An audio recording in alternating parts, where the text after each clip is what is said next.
Thanks for being with us as we cover the news from the UK.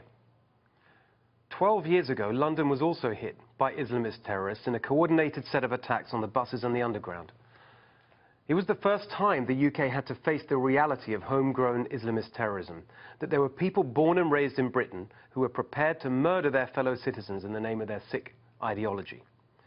Just at that time, 12 years ago, a young politician named David Cameron was preparing to run for the leadership of the British Conservative Party. I was right by his side as we prepared a response to the 7/7 London attacks. We called for a tougher security and foreign policy response, but we also focused on something else. The fact that over many years of failed policies, Britain had allowed a dangerous social isolationism to take hold, especially among the Muslim community. We wanted to see more cultural integration. Here's what David Cameron said at the time. The most powerful way to bring people together is to do things together. He went on, I'm always struck when asking anyone of my father's generation who did national service by the fact that they tend to reply in a similar way. It was something we all did together, irrespective of who we were, where we lived, where we came from, or what God we worshipped.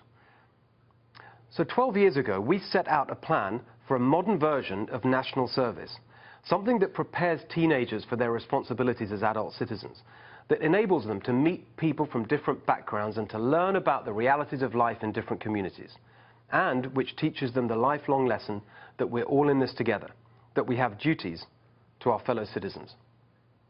Now, unlike many things in politics, that was a promise that we delivered. We set up something called National Citizen Service. 200,000 British teenagers so far have gone through it, and it's well on the way to reaching the goal that we set out, that every single young person in the UK should spend some time away from home with people from different backgrounds serving the community. Now, thankfully, America is a much better integrated society than Britain, but we need to work hard at it. So I think that a program for modern national service would be a great idea for America today to help make sure that isolationism doesn't grow. Rayhan, what do you think? I find the idea attractive, partly because I see a lot of challenges ahead. A lot of Americans are very sanguine about the fact that we don't see the same kind of terrorist violence you see in parts of Europe, but I think that we're a little bit too sanguine, because we are seeing some similar conditions. When you look at migrants who settle in the United States, a key thing to understand is that those migrants bring with them many things. They bring with them skills and talents. They bring with them complicated histories. And some of those sets of skills and talents and histories allow them, make it very easy for them to flourish in this society. But there are others for whom that's not quite the case. And in those cases, it's very easy for resentment to build up and for alienation to take hold. If you look at Britain, for example, you have folks who came from rural Pakistan, for example, and who even now, people who are the grandchildren of those early arrivals, they continue to be socially segregated from other folks. In this country, when you look at our Muslim population, it tends to consist of people who are somewhat more educated and what have you, who tend to be more likely to be professionals and what have you, so you don't have the same kinds of challenges. But, going forward, I think you already are seeing some kinds of ghettoization and some ways in which you have people living in some communities, their lives are so different from those who are better off. And the thing is that these are people who are native born. In Europe, you're seeing the second generation. For example, we talked about refugees in the previous segment. Actually, the Manchester attacker was the son of Libyan refugees. Britain opened up its arms to welcome these people, to take them in, and yet the son did not, for whatever reason, feel like a full member of British society. And that's something that's pretty scary. So I think that you're right that we need to be vigilant. And if citizen service is one way that we can help build those bonds, I'm all for it. But we also need to be very thoughtful about the people we bring into the country. Are they people who are going to be in a position to flourish and succeed? Or are they going to be people who are going to need a lot of help that we won't necessarily be able to provide?